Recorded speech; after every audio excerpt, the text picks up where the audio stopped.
மகர ராசி மகர லக்னக்காரராக உங்களுக்கு எது மாதிரி ஒரு கிரக அமைப்பு இருந்ததுன்னா ஒரு 25 இருந்து 60 வயசுக்குள்ள அது வரும்பொழுது அற்புதமான ஒரு வாழ்க்கையில முன்னேற்றத்தை கொடுக்கக்கூடிய அமைப்பை கொடுக்கிறார். சனி பார்வை பெறுவது கொஞ்சம் ஒரு படி குறையான அமைப்பு. இந்த புதன் சுக்கிரன் நன்றாக இருக்கும் பொழுது யோகமான திசைகள் நல்லா கொடுத்து அது கொஞ்சம் பாதிப்பு இருக்கும் பொழுது சில வாய்ப்புகள் கைக்கு வந்தாலும் நம்மளால் அது செயல்படுத்த.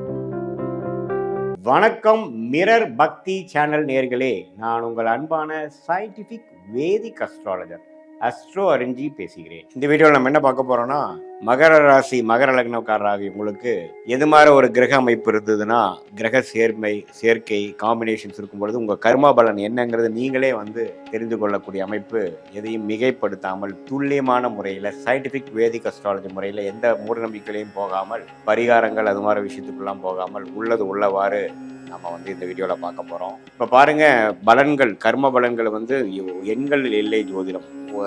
சனி 9ல் இருந்தா என்ன, சனி 10ல் இருந்தா என்ன, குரு 1ல் இருந்தா என்ன, குரு 9ல் இருந்தாங்கிறதெல்லாம் இல்லாமல் எந்த கிரகத்தோட சேர்ந்து இருக்கிறார், எந்த கிரகத்தோட அருங்காமையில் இருக்கிறார், யாரோட காம்பினேஷன் இருக்கார், யார் பார்க்குறாங்க, எந்த டிகிரியில் சேர்ந்துருக்காங்கிறத பொறுத்தே வாழ்க்கையில் நம்மளுடைய கர்ம வினை நம்மளுடைய வாழ்க்கையில் ஒரு படியாக ஒரு ஸ்டேஜ்லையும் பார்த்தீங்கன்னா படிப்படியாக அது உண்மையான ஒரு அமைப்புக்கு, வாழ்க்கையில் ஒரு ரியாலிட்டிக்கு கர்ம வினைகளாக கர்மா கரைகிறது அப்படிங்கிறதான் உண்மை. ஸோ இந்த 9 கிரகம் 12 கட்டத்தில் 27 நட்சத்திரத்தில் எப்படி படர்ந்து இருக்கிறார்கள் பொறுத்து, ஒன்றுக்கு ஒன்று எவ்வளோ அருகாமையில் இருக்காங்கிறத பொறுத்து தான் எது மாதிரி கர்ம வினைகளை நம்ம சுமந்து இருக்கிறோம் அப்படிங்கிறத நம்ம தெரிஞ்சுக்க முடியும். இப்போ பாருங்க, மகர லக்னத்துக்கு யோகமான கிரகமாகிய புதனும் சுக்கிரனும் மிகவும் நன்மை பயக்கக்கூடிய கிரகமாக வருகிறார். அது ஒரு 25 இருந்து 60 வயசுக்குள்ள அது வரும்பொழுது அற்புதமான ஒரு வாழ்க்கையில முன்னேற்றத்தை கொடுக்கக்கூடிய அமைப்பை கொடுக்கிறார். அந்த சுக்கிரனே குருவின் பார்வை 5ஆம் பார்வையோ 8ஆம் 9ஆம் பார்வையோ பெற்று 7ஆம் பார்வை பெறாமல், ஏன்னா குருவும் சுக்கிரனும் நேருக்கு நேராக பார்த்துக்கிறது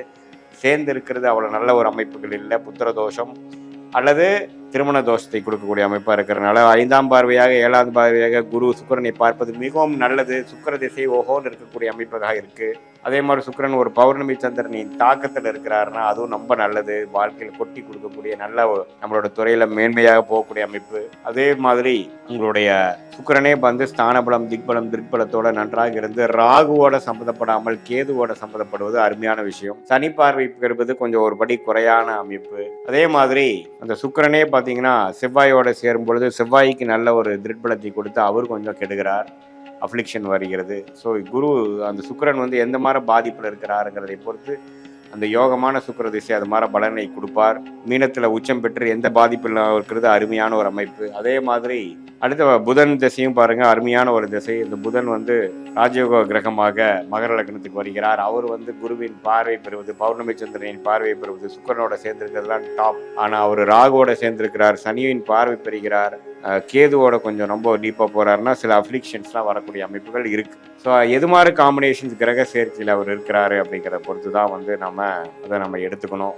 இந்த புதன் சுக்கிரன் நன்றாக இருக்கும் பொழுது யோகமான திசைகள் நல்லா கொடுத்து அது கொஞ்சம் பாதிப்பு இருக்கும் பொழுது சில வாய்ப்புகள் கைக்கு வந்தாலும் நம்மளால் அது செயல்படுத்த முடியலைங்கிற மாதிரி ஒரு அமைப்பாகவும் கொடுத்துடுவார். ஸோ அந்த விஷயத்தில் நம்ம எப்போ உங்கள் ஜாதகத்தில் எப்படி அது இருக்குதுங்கிறத பார்த்து தான் நம்ம முடிவு பண்ண முடியும். அதே மாதிரி அவயோக கிரகமாகிய மகர லக்னம் மகர ராசிக்கு வரக்கூடாத கிரகமாகிய சூரியன் ரொம்ப முக்கியமான கிரகம். அவர் சனியோட சேர்ந்துட்டு அவ்வளோதான், போடா படுத்தி எடுத்துரும். சூரியன் சனி சேர்ந்து சூரிய திசை வரும்பொழுது வாழ்க்கையில் நம்பப்பட கஷ்டங்கள், ஆயுஸ் கண்டங்கள், கண்டத்துக்கு ஒப்பான மரணத்துக்கு ஒப்பான கண்டங்கள்லாம் வரக்கூடிய அமைப்புகள் இருக்குது. அதே மாதிரி அப்பா புத்திரு தோஷங்கள் எல்லாமே இருக்குது. அதே சூரியன் குருவின் பார்வை வரும்பொழுது பல அடுத்தவங்க மூலம் நமக்கு வர்றது, ஷேர் மார்க்கெட்லேருந்து பணம் வர்றது, நல்லாவே உயில் மூலமாக சம்பாதிக்கிறது, அடுத்தவங்க மனைவி மூலமாக அது மாதிரிலாம் வரக்கூடிய அமைப்புகள், பார்ட்னர்ஷிப் மூலமாக வரக்கூடிய அமைப்புகள், அப்படியே பலன்கள் மாறும். ஸோ உங்களுடைய ஜாதகத்தில் எப்படி அதெல்லாம் போயிட்டு இருக்குங்கிறத பொறுத்து தான் உங்களுடைய அமைப்புகள் இருக்குதுங்கிறத நீங்கள் தெரிஞ்சுக்கணும். எது மாதிரி காம்பினேஷன்ஸில் இருக்குது, குருவோட சேர்ந்துருக்கா, சனியோட சேர்ந்துருக்கா, திருட்பலம் பௌர்ணமிக்கு அருகில் இருக்கா அல்லது தள்ளி அமாவாசைக்கு அருகில் இருக்காங்கிறத பொறுத்து தான் திருட்பலத்தை அமைப்பு வச்சு தான் உங்களோட கர்ம வினைகள் செயல்படுகிறது அப்படிங்கிறது தெரிஞ்சுக்கங்க. இது பொதுவான பலனை தவிர உங்களுடைய ஜென்ம ஜாதகத்தில் பிறந்த தேதி, பிறந்த நேரம், பிறந்த ஒரு வச்சு சயின்டிஃபிக் வேதிக் அஸ்ட்ராலஜி முறையில் நம்ம போட்டு பார்க்கும் பொழுது அடுத்து வரக்கூடிய விஷயங்கள் எப்படி இருக்குது, தசாபுக்திகள் எப்படி இருக்குது, காலகட்டங்கள் எப்படி இருக்குது, எந்த நேரத்தில் எது மாதிரி செயல்படும், நம்மளுடைய கேள்விக்கேற்ற விடைகள் நம்மளுடைய ஜாதகத்தில் எப்படி இருக்குது, எது மாதிரி வாய்ப்புகள் நமக்கு நல்லதாக இருக்குது, வேலையா தொழிலா, வெளிநாடா, அரசு உத்தியோகமா, பிரைவேட் செக்டாரா, வெளி மாநிலமா, எப்போ வந்து நமக்கு திருமண விஷயங்கள், குழந்தை விஷயங்கள், பெற்றோர் விஷயங்கள், பூர்வீக விஷயங்கள், இதெல்லாமே இருக்குது. உடல்நல கோளாறு எப்போ சரியாகிற மாதிரி வாழ்க்கைக்கு தேவையான அன்றாட எல்லா விஷயங்களையும் நம்ம வந்து இன்னுமே துல்லியமாக பார்த்து நம்மளால் வாழ்க்கையில் ஒரு படியும் நம்ம எடுக்கக்கூடிய படி சரியான படியாக எடுத்து நம்ம கர்ம விடை என்னங்கிறது நம்மளுடைய காம்பினேஷன்ஸ், நம்மளோட சயின்டிஃபிக் வேதிக் அஸ்ட்ராலஜி முறையில் நம்ம பார்த்து எதையும் மிகைப்படுத்தாமல் பரிகாரங்கள் அது மாதிரி மூட நம்பிக்கையில் போகாமல் உள்ளது உள்ளவாறு நம்ம சொல்லும் பொழுது வாழ்க்கையில் கண்டிப்பாக எளிதில் நம்மளால் வெற்றி அடைய முடியும். எந்த விதத்திலையும் பாதிப்பு இல்லாமல், எந்த விதத்திலையும் தவறான முடிகள்னால நமக்கு சமய விரயங்கள், பொருள் விரயங்கள், அது மாதிரி விஷயங்கள் எல்லாம் போய் ஆக்காகாமல் நமக்கு எந்த நம்மளுடைய லைஃப் பொட்டென்ஷியல் என்னவோ அதுக்கு தகுந்த மாதிரி விஷயத்தை நம்ம கரெக்டான நேரத்தில் அந்தந்த தேதியில் அந்தந்த நேரத்தில் செய்து வாழ்க்கையில் எதிர்நீச்சல் போடாமல் எளிதாக வாழ்க்கையில் வெற்றி பெற முடியும் என்று சொல்ல விரும்புகிறேன். மீண்டும் மற்றொரு காணொலியில் சந்திப்போம். நன்றி, வணக்கம்.